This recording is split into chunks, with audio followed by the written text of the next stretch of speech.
존 웨슬리 목사님의 이제 성령 사역에 대해서 한번 살펴볼 텐데, 하나님의 은혜가 우리 성도님들에게도 가득하시기를, 또 성령의 충만함이 우리 성도님들에게도 가득하시기를 주님의 이름으로 축복합니다.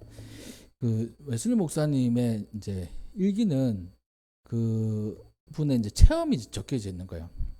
그 먼저는 우리가 이 감리교의 시작을 얘기할 때 이 올더 스케이트 거리에서의 그 회심, 좀 옳은 말로 하면 중생, 거듭남, 이것을 참 중요하게 생각합니다. 그러니까 그분의 일기 가운데 그 기록을 보면서 이 순간이 이 존 웨슬리 목사님의 인생 가운데 참 중요한 사건이구나, 그걸 잘 알 수 있는 거예요. 그러면서 우리가 이제 그 목사님의 이 사역과 또 인생 가운데 일어났던 이 성령의 역사들을 한번 살펴볼 텐데, 먼저는 이 설교하는 가운데 그 종종 그런 역사들이 일어나는 거야. 청중들이 성령의 강력한 임재로 인해서 회개하고 울거나, 그러니까 설교하는 가운데 계속 우는 겁니다. 이 성령의 임재를 경험해가지고요. 울음이 그치지 않는 거죠. 때로는 기절해 버리는 거예요.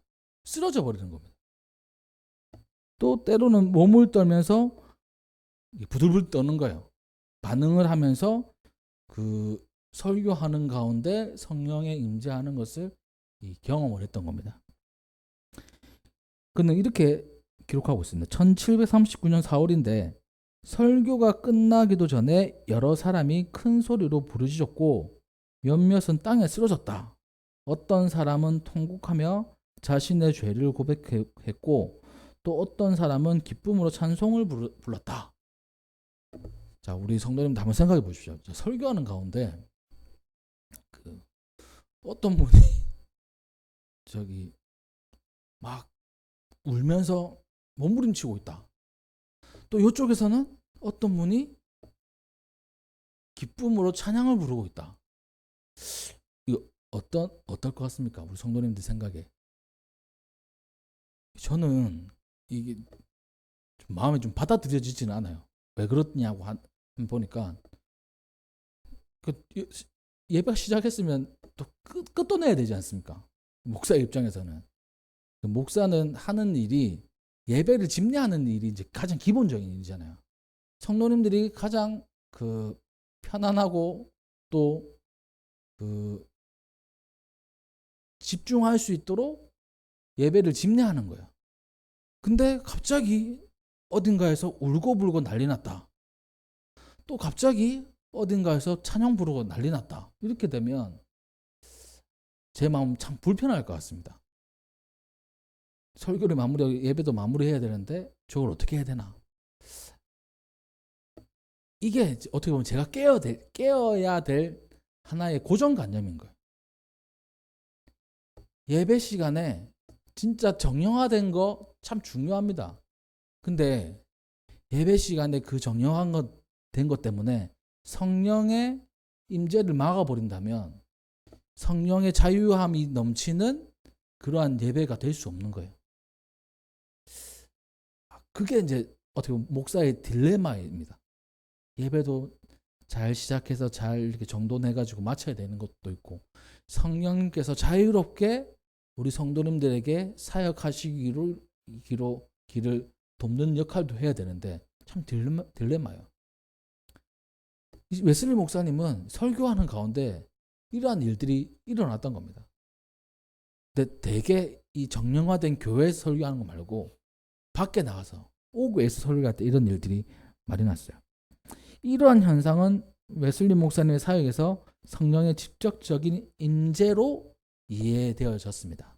그럼 성령이 임재할 때 어떤 일이 일어나느냐? 성경에는 막 방언이 터지고 불이 임하는 것처럼 이렇게 기록되어 있어요. 웨슬리 목사님은 그런 측면에서 더 나아가서 자기의 경험은 말씀을 전하고 또 기도하는 가운데 누구는 회개로 몸부림치는 거예요. 울부짖으면서 막 통곡을 하는 거야. 가슴을 치면서 내가 왜 그렇게 살았냐. 왜 하나님 없이 살았냐? 눈물, 콧물 다 흘리면서 하는 겁니다. 두 번째, 또 저쪽에서는 기쁨으로 찬양을 하는 거예요. 그러니까 제재할 수가 없어요. 자기가 너무 기뻐가지고 찬양하는 겁니다. 제가 어릴 때 그런 적이 있었습니다. 뭐 최근에도 그런 경험이 있지만, 기도원 가면 어떤 할머니나 어떤 뭐 아주머니, 집사님, 권사님이 찬양할 때, 예배 시간 안 그래요. 찬양 시간에 나오셔가지고 막 춤추시는 게 있습니다. 어릴 때는 그게 너무 웃겼어요. 왜 저러시지? 덩실덩실 춤을 추십니다. 그 찬양 끝나면 내려와요. 말씀 들으세요. 찬양하실 때 나오셔가지고 막 춤을 추십니다. 모든 기도는 막 그런 건 아니고 그렇게 하시는 분들도 간혹 있어요. 왜 저럴까? 스트레스가 너무 많으셔가지고 저기 가서 춤추시면서 푸시는 건가? 어린 마음에. 근데 그러니까 제가 깨달은 게 있습니다. 그러니까 그 모든 시간이 다 그런지는 모르겠지만, 처음 그렇게 춤을 추시기 시작했을 때 마음이 어떤 마음이었냐면, 주체할 수 없는 거예요. 성령이 임재해가지고 찬양하면서 몸이 덩실덩실 움직이는 겁니다. 그래서 하나님의 임재가 너무 강력하고 그 기쁨에 겨워서 찬양하고 몸을 쓰면서 율동을 하시는 거예요. 성령의 임재의 한 가지 표현이죠. 웨슬리 목사님에 의하면 막 쓰러지고 또 기절도 하고 몸을 부들부들 떠는 거 성령의 임재의 한 모습이란 겁니다. 근데 이러한 모습들을 부정하는 분들도 많이 있어요. 제 친구들도 그러는 사람 있습니다. 거기서는 제가 뭐 반론은 하지는 않았지만, 이러한 거 약간 좀 가짜, 미신적인 것이다 이렇게 얘기하는 사람 친구들도 있어요. 막 안수하면 막 퍼벅 쓰러지고 뭐 그런 거 있잖아요. 근데 웨슬리 목사님의 일기를 보면 이러한 일들이 비일비재합니다. 성령의 임재의 한 모습인 거예요. 때로는 성령님께서 우리에게 강하게 임재하시면 우리의 몸을 주체할 수 없을 때가 있어요. 너무나 기쁘고 아니면 너무나 그 고통스럽고, 이 고통스럽다는 게 이 죄에 대한 문제 때문에 고통스러운 거예요. 그리고 그걸 해결해 주시는 거죠. 저는 이런 경험이 있습니다. 한 번은, 그러니까 제가 이걸 먼저를 들었어요. 한 번은 그 회개하는 그 기도를 하고 회개의 증거로 어떤 목사님이신지 전도사님이신지 기억 안 나는데 막 기침을 한대요. 회개 모습으로. 그러니까 자기 속에 있는 더러운 것들이 기침을 통해서 빠져나간다고 이렇게 생각하시는 것 같았어요. 저는 사실 영적인 거하고 기침은 육적인 거지 않습니까? 육신의 일이잖아요. 그게 관계가 있나? 이 생각을 했어요. 근데 그 얘기를 듣고 얼마 지나지 않아서 제가 사역하는 그 교회에서 청년부 수련을 했는데, 수련을 하고 어떤 한 동생이죠, 저한테. 그 후배를 위해서 기도를 해주는데 그 친구가 기침이 끊이지 않는 거예요. 기도가 끝났는데도 기침이 끊이지 않는 거예요. 그 친구는 엄청 고통스러워했어요. 그래서 제가 그 얘기를 해줬어요. 내가 이런 걸 믿지 않는 사람인데 어떤 목사님이 기침을 하는 것은 네가 회개를 충분히 하고 저기 속에 있는 그 더러운 것들이 다 나가는 뜻이래. 이렇게 얘기를 하고 형 진짜 그래요? 이렇게 하면서 기침이 멈추는 거예요.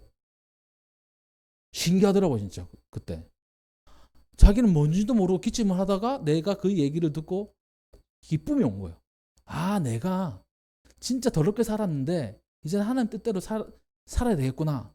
이걸 하나님께서 이 표시를 보여주신 거예요. 성령의 임재를 통해 가지고. 그 경험이 제가 참 가슴 속 깊이 남아 있습니다. 그걸 다 토해내는 거예요. 성령께서 임재하시면 우리에게 어떠한 모양으로 나타날지는 정확하게 모릅니다. 앞서서 얘기했듯이 춤을 추시는 분도 있고요. 방언이 터지시는 분도 있고요. 뭐 통변하시는 분들, 뭐 성령의 은사들이 임하시는 분들, 뭐 쓰러지시는 분들, 뭐 여러 가지가 있어요. 또 뭐 여러 가지 그 뭐 영서를 쓰시는 분들, 뭐 여러 가지 있습니다. 근데 그게 자기가 경험하지 않았다고 해서 틀렸다, 이상하다 이렇게 치부할 수 없어요. 왜냐하면 제가 그거 아니라고 생각했다가 경험을 해보니까 성령께서 이렇게도 임재하셔서 일하실 수도 있구나라는 것을 깨달았거든요. 그 성령을 그러니까 재단하면 안 돼요.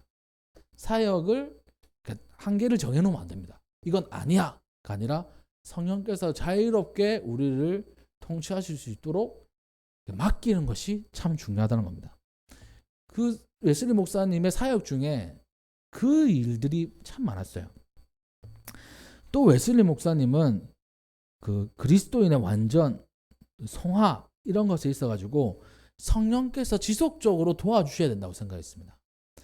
그러니까 감리교 교리 중에는 성화 그리고 그리스도인이 완전하게 되는 그런 부분이 있어요. 인간은 어떻게 완전하게 될 수 있겠습니까? 완전하게 될 수 없죠. 근데 성령께서 도와주시고 성령 충만하면 완전해질 수 있다는 거예요. 그의 일기에는 성화된 삶에 대한 갈망도 많이 있었고요. 그것을 추구하기 위해서 애쓰는 것도 있었고 또 그것을 추구하는 사람들의 노력을 담기도 했었습니다. 오늘 나는 몇몇 형제들과 이 성결 또 그 성령의 역사에 대해서 교제를 나누었다. 그들 중 몇은 하나님의 사랑으로 마음이 가득 차 있었다. 또 그들은 자신의 전 존재가 하나님의 사랑에 사로잡힌 것처럼 보였다. 1740년 1월 1일의 일기입니다. 딱 보니까 이분이 성령 충만한 거예요. 그러니까 성령 충만의 또 다른 표현이 하나님의 사랑에 완전히 사로잡힌 거예요. 자기 의지로 움직이고 생각하고 활동하는 게 아니고 하나님께서 온전히 이끌어 가시는 겁니다. 때로는 우리가 나는 이렇게 하고 싶어요. 근데 하나님께서 저렇게 하기를 이끌어 가실 때가 있습니다. 나는 이런 삶의 모습을 가지고 이런 목표로 가고 싶어요. 근데 하나님께서 이렇게 이끌어 가시는 겁니다. 저는 인생을 살아갈 때 개인적으로 목표들이 있지 않습니까? 뭐 아이들은 좋은 대학교 가는 거, 또 좋은 직장을 얻는 거, 뭐 사업을 해서 성공하는 거 이런 목표를 가지고 단계 밟아가잖아요. 저도 이 목표에 대해서 이런 계획들이 있었어요. 그림들. 지금 보면 그 그림하고 달라진 거 엄청 많습니다. 그러니까 하나님이 인도해 가시는 겁니다. 하나님께서. 보니까 웨슬리 목사님이 딱 한 사람을 보니 자기 마음대로 살지 않아요. 그러니까 하나님의 사로잡힌 것처럼 전혀 다른 사람이 된 겁니다. 그렇게 하나님의 사랑에 사로잡히고 그리고 그 성령 충만한 모습을 발견했던 거예요. 이게 바로 성령의 임재와 충만이구나. 또 때로는 방언, 예언, 치유 등 은사에 관한 그 체험도 있었어요. 이 성령의 은사에 대해서 신중한 태도를 보였던 이 웨슬리 목사님이었습니다. 근데 이 성령의 은사들은 그러니까 앞서서 얘기했던 방언, 예언, 치유 등등 은사들은 많은 사람들이 이렇게 생각하는 분이 있어요. 성경이 기록된 이 초기 기독교에서만 나타나는 거다. 이렇게 생각하는 사람도 있습니다. 지금도 있어요. 웨슬리 목사님 시대에도 있었습니다. 근데 웨슬리 목사님은 이렇게 기록하고 있어요. 신중한 태도를 보였습니다. 근데 그것이 전혀 사라지지 않았고 하나님이 원하시면 주신다라고 믿었던 거예요. 성령의 은사들. 하나님은 과거처럼 오늘날도 기적을 일으킬 수 있으며 방언이나 예언과 같은 은사도 그분의 뜻에 따라 부어주실 수 있다. 그러나 우리는 그것보다 성결의 열매를 더욱 사모해야 된다. 그러니까 이게 무슨 말씀이냐면 눈에 딱 보이는 그 은사를 받으면 얼마나 좋겠습니까? 방언의 은사, 또 방언을 통변하는 통역하는 은사, 예언하는 은사, 치유하는 은사, 멋있잖아요. 대단하게 느껴집니다. 이런 은사들을 사모하고 또 기도하며 이게 그 하나님께 간구할 수도 있어야죠. 근데 웨슬리 목사님은 그것보다 더 중요한 거는 하나님 앞에 이 성결한 삶의 모습이 더 중요하다는 거예요.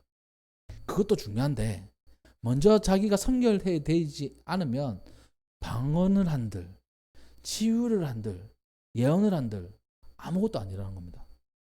고린도전서에도 그렇게 기록하고 있잖아요. 내가 천사의 말을 한다고 해도 사랑이 없으면 꽹과리 속도가 같다는 거예요. 많은 은사들이 있습니다. 근데 하나님의 사랑에 충만히 이 기름 부은 바 되어가지고 하나님의 통제를 받지 아니하면 방언, 치유, 예언 이게 아무것도 아니에요. 하나님의 통제를 받아야 돼요. 저는 많은 분들은 아니지만 그런 분들 많이 봤어요. 기도 많이 하는 분들, 능력 많은 분들 참 대단해 보이죠. 근데 겸손하지 않는 그런 모습을 통해 가지고 참 그 하나님께서 왜 그러셨을까? 그런 생각들을 하게 돼요. 겸손한 자에게 뭐 대단한 능력을 주시면 얼마나 좋겠습니까? 근데 왜 저런 제가 볼 때 그러니까 제 스스로의 생각입니다. 저런 분들에게 저런 큰 은사들을 주셨을까? 궁금해지는 분들이 있어요. 저는 이제 그래서 정리를 했습니다. 그걸 구할 때 첫 번째는 하나님께서 저 은사들을 주셨을 때 그때는 겸손했고 은사가 하나님께서 주신 게 아니라 자기 것이 되어가지고 교만을 졌겠구나 이렇게 생각할 때도 있었고요. 두 번째는 뭐냐면요. 은사라는 거는 하나님께서 주시는 거죠. 선물이잖아요. 하나님께서 착한 사람들에게만 주실까요? 이런 저는 궁금증이 있습니다. 착한 사람들에게만 주실까요? 아니면 안 좋은 사람, 그러니까 못된 사람들에게도 주실까요?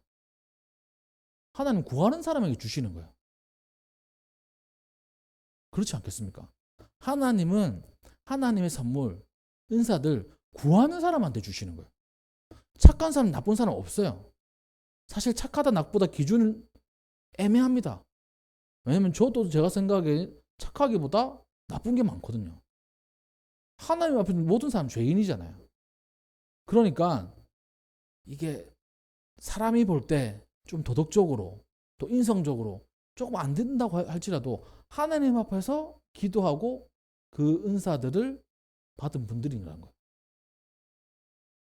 전 그렇게 또 한 가지를 정리를 했습니다. 중요한 게 뭐냐? 믿음으로 구하는 거예요. 하나님께서 주실 때까지. 웨슬리 목사님도 신중한 태도를 보였습니다. 이러한 은사들이 이게 독이 될 수 있다는 것도 잘 아셨기 때문이에요. 그런데 중요한 사실은 성결의 열매를 중요시 여길 뿐만 아니라 이러한 방언, 예언, 은사들 하나님께서 원하시면 구하는 자에게 주신다는 겁니다. 이것을 잘 알았어요.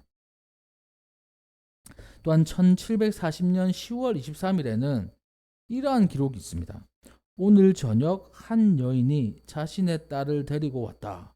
겨우 10살 정도 되는 그 아이는 강하게 회개하며 울기 시작했다. 그녀는 하나님께 자비를 간청했고 그 마음은 거룩한 두려움과 놀라운 신뢰로 채워졌다. 나는 어린아이에게도 성령이 임할 수 있음을 확신하게 되었다. 10살짜리 아이에게 성령이 임하는 것을 체험했던 겁니다. 그래서 그 성령이 임하는 그 체험을 통해 가지고 나이에 상관없이 하나님께서 그 성령님께서는 임재하시는구나 라도 깨달았어요. 1742년 7월 26일에는 이 치유의 체험이 있습니다. 한 여인이 병성에 누워 있었는데 우리는 함께 기도하기 시작했다. 그 순간 그녀는 갑자기 벌떡 일어나 찬송을 부르며 걷기 시작했다.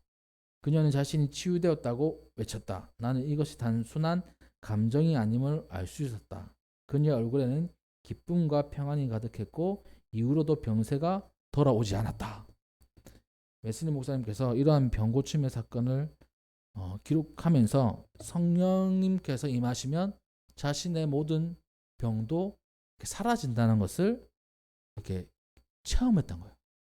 성령님이 임하시면 자신의 질병도 깨끗하게 됩니다. 왜냐하면 하나님이 원하시는 것은 하나님이 창조하셨던 맨 처음의 모습이거든요.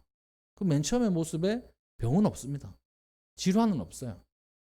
깨끗한 상태인 거예요.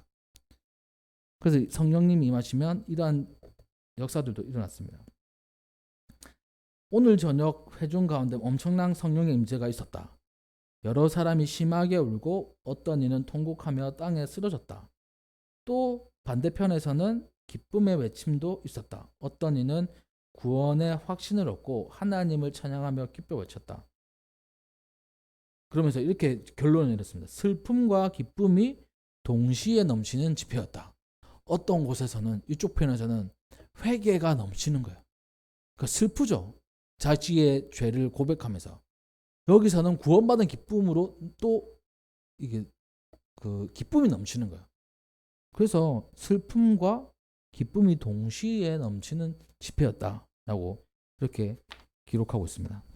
그리고 마지막으로 1759년 8월 15일에는 이렇게 기록하고 있습니다. 나는 오늘 원래 다른 마을로 가려 했으나 마음에 강한 부담을 느껴 루턴이라는 마을로 발걸음을 돌렸다. 그곳에서 만난 한 남자는 며칠 전부터 죽음을 생각하며 기도하고 있었다. 그는 내가 온 것을 하나님의 응답이라고 믿었다. 우리는 함께 무릎 꿇고 기도했고 그는 예수 그리스도를 믿겠다고 고백했다. 이것이 웨슬리 목사님이 성령의 직접적인 인도하심을 느끼고 순종한 경험을 기록한 일기를 제가 발췌한 부분들입니다. 성령이 임하시면 우리가 상상할 수 없는 일들이 많이 펼쳐져요. 또 성경에 기록되어 있는 성령의 은사들이 임합니다. 또 기독교 역사상에 일어났던 여러 가지 신비한 일들이 일어나요. 이것으로 한정되어 있는 게 아니라 더 많은 신비한 일들 앞으로 일어날 수 있습니다. 성령의 역사의 모습으로.